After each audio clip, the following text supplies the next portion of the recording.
നഗരസഭയുടെ നേതൃത്വത്തിൽ നടപ്പിലാക്കുന്ന ഈരാറിനഴകായി ഈരാറ്റുപേട്ട പദ്ധതിയുടെ ഭാഗമായുള്ള സമ്പൂർണ്ണ ജൈവമാലിന്യ സംസ്കരണ പദ്ധതിക്ക് തുടക്കമായി.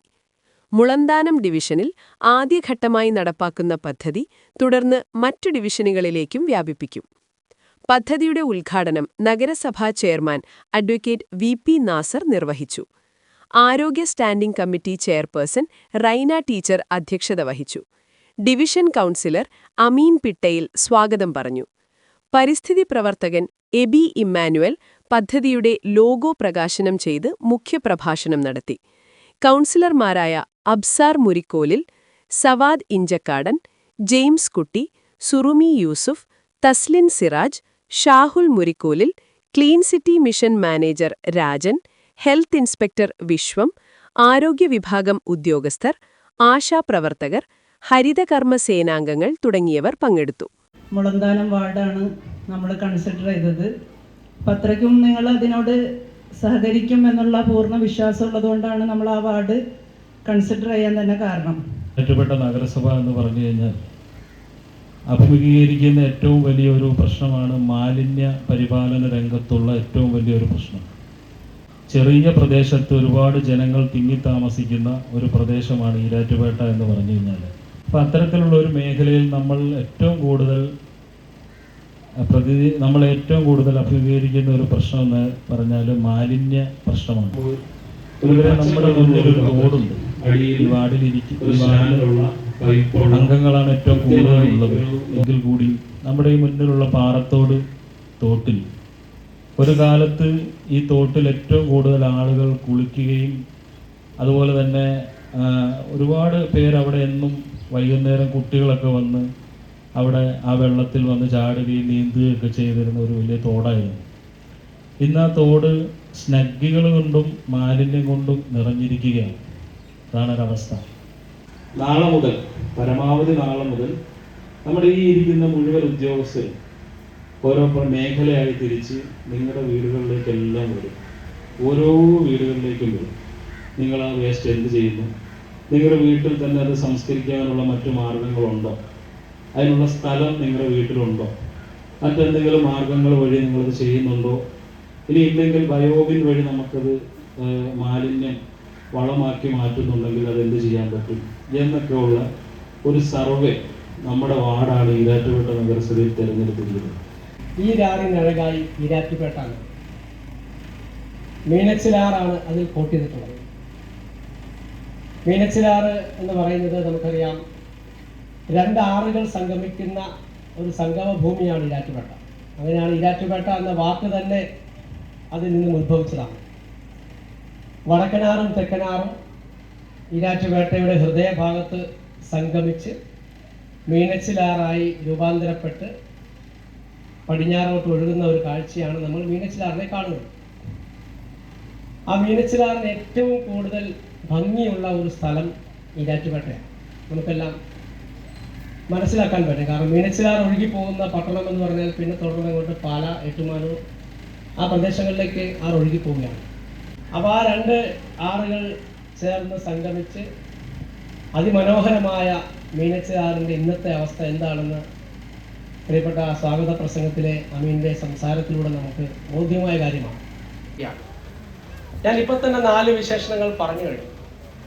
പിന്നെയുമുണ്ട് ധാരാളം ചെറുതും വലുതുമായ ബിസിനസ് സംരംഭങ്ങൾ, ലോകോത്തര ബ്രാൻഡുകൾ വരെയുള്ള ലോകമറിയപ്പെടുന്ന വ്യവസായ സംരംഭമുള്ള നാടാണ് ഈരാറ്റുപേട്ട.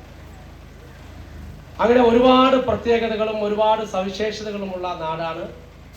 പക്ഷേ നമ്മൾ ഇന്നിവിടെ ഒരുമിച്ച് കൂടിയിരിക്കുന്ന വിഷയത്തിൽ നമ്മൾ ഒരുപാട് പുറകോട്ടാണ് എന്നാണ് എനിക്ക് പറയാനുള്ളത്. ശുചിത്വത്തിൻ്റെ കാര്യത്തിൽ നമ്മൾ വ്യക്തി ശുചിത്വമുള്ളവരാണ്.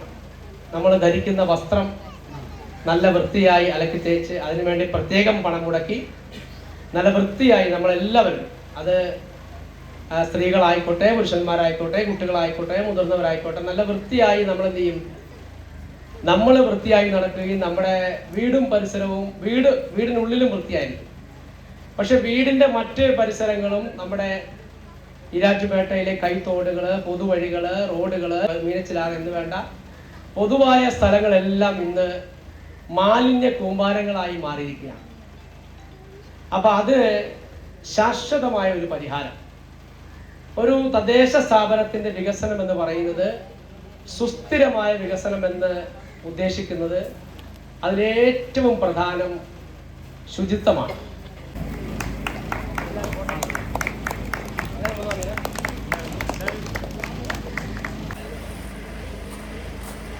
ഇത്തരം ഒരു തീരുമാനം എടുക്കാനുള്ള ആ പ്രേരണയെ ഞാൻ അഭിനന്ദിക്കുന്നു. അതേപോലെ തന്നെ ഇത് ആദ്യം ആരും ചെയ്യും, ഇതൊരു വലിയ വെല്ലുവിളിയാണ്.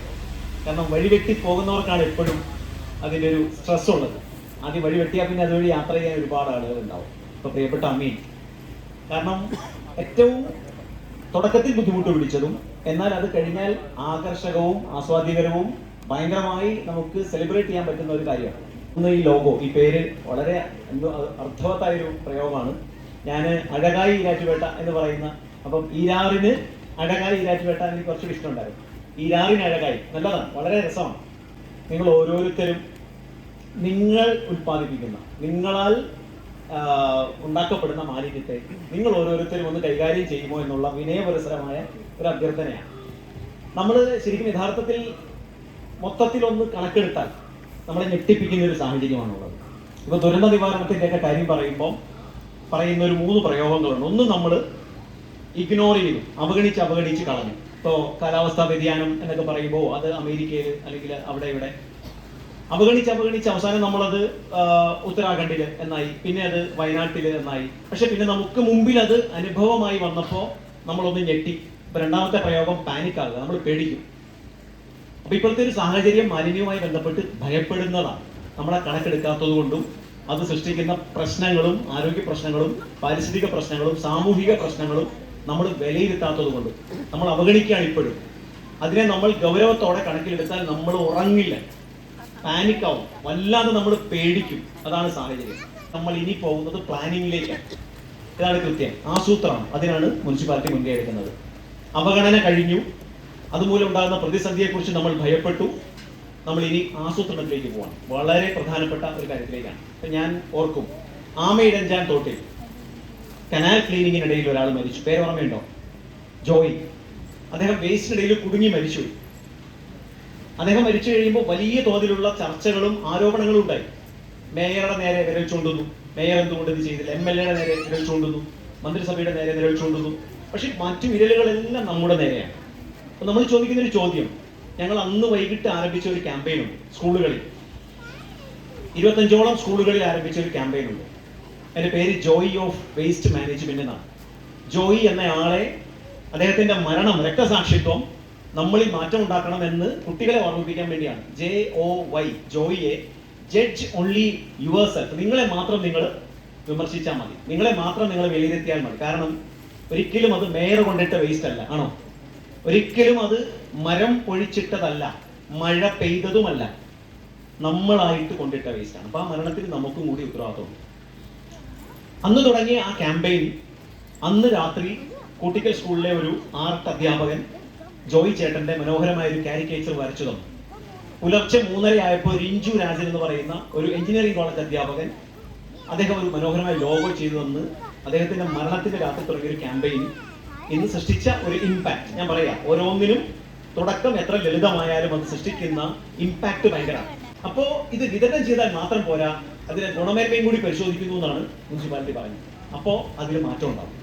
നമ്മൾക്ക് നൽകുന്ന ഓരോ വേസ്റ്റ് മാനേജ്മെന്റ് ഉപകരണങ്ങളുടെയും ഗുണമേന്മ പരിശോധന, അത് എന്തുകൊണ്ട് ഈ സർവേയിലൊക്കെ അതായിരിക്കും ഒരു പക്ഷേ വരാൻ പോകുന്നത്. നിങ്ങൾക്ക് എന്താണ് ബുദ്ധിമുട്ട്, ഇപ്പോൾ അഡ്രസ് ചെയ്യേണ്ട ചില പ്രശ്നങ്ങളുണ്ട്, ഇല്ലെന്നല്ല. ഇപ്പൊ നമ്മുടെ സാനിറ്ററി പാഡുകൾ എന്ത് ചെയ്യും, നമ്മുടെ നാപ്കിനുകൾ നമ്മൾ എന്ത് ചെയ്യും, നമ്മുടെ ഡയപ്പറുകൾ നമ്മൾ എന്ത് ചെയ്യും. ഇപ്പൊ കേരളം വൃദ്ധ സമൂഹത്തിന്റെ വലിയൊരു ആലയമായി മാറുന്നു എന്ന് പറയുമ്പോൾ തന്നെ അഡൽട്ട് ഡയപ്പറുകളുടെ ഉപയോഗം 10,000-കണക്കിന് ലക്ഷക്കണക്കിന് എന്നുള്ള നിലയിൽ അഡൽട്ട് ഡയപ്പറുകളുടെ ഉപയോഗം പെരുകയാണ്. നമ്മുടെ ഗ്രാമപ്രദേശങ്ങളിലും മുക്കിലും മൂലയിലും ഉൾപ്രദേശങ്ങളിൽ പോലുമുള്ള ആളുകൾ ഇപ്പൊ അഡൽട്ട് ഡയപ്പറാണ്. പ്രായത്തിന്റെ ആളുകൾ ഡയപ്പർ ഉപയോഗിച്ചിട്ടാണ്. അപ്പൊ അതിനെയൊക്കെ എങ്ങനെ മാനേജ് ചെയ്യും? അപ്പൊ എന്ത് ചെയ്യാൻ കഴിയും? അപ്പോൾ ചില മുനിസിപ്പാലിറ്റി മനസ്സ് വെച്ചാൽ അതിനെ ട്രീറ്റ് ചെയ്യാൻ കഴിയുന്ന ചില പ്ലാന്റുകളൊക്കെ കൊണ്ടുവരാൻ കഴിയുമെന്ന് എനിക്ക് തോന്നുന്നു.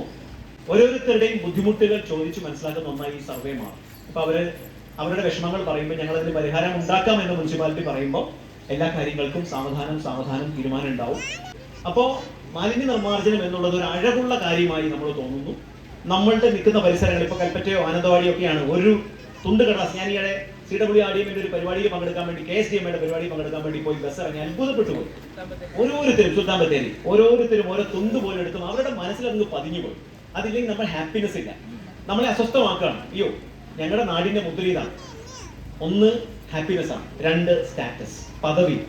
നമ്മൾ പല പദവികളെ കുറിച്ച് പറയുമ്പോൾ ഈരാറ്റുപേട്ട ശുചിത്വത്തിന്റെ കാര്യത്തിൽ ചെയ്തിരിക്കുന്ന ഈ മാതൃകാപരമായ പ്രവർത്തനം നമ്മുടെ ഈരാറ്റുപേട്ട ഒരു പദവിയായി മാറും. ഈരാറ്റുപേട്ട ആളുകൾ പ്രകീർത്തിക്കുന്ന ഒരു സംഭവമായി മാറും.